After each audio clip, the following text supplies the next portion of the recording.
the floor of the CME Group. This is Danny Riley on today's Cash Close. You know what? The markets look tired here. Macy's reported light sales earlier in the week. Walmart came in light this week. Cisco laying off 4,000 people.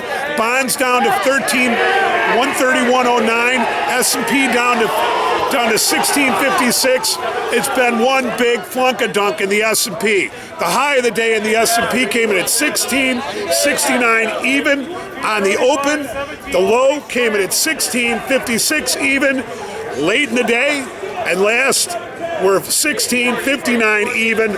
We're down 23 handles on the day.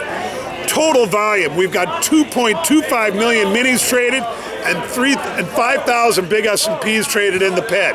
MOC, we had 30 to 50 million to sell.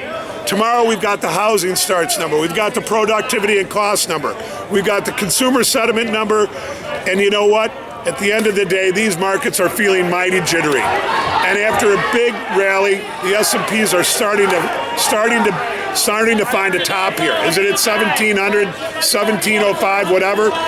Big deal here is that the S&P was up 19% on the year, and we're starting to see some big-time selling going into the S&P.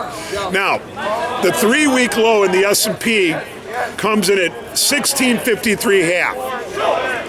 And then we've got support at 1648.20 to 1647.10. But you know what? Late in the day here, it looked like it was setting up for a flunk-a-dunk into the close, but the MIM showed big for sale, and the imbalance didn't come out like that, and the S&P just kind of meandered in the final minutes. We'll leave it like that. We'll see you tomorrow. And one last thing, don't forget, tomorrow's the July expiration. Now we'll leave it at that. We'll see you tomorrow in the opening print.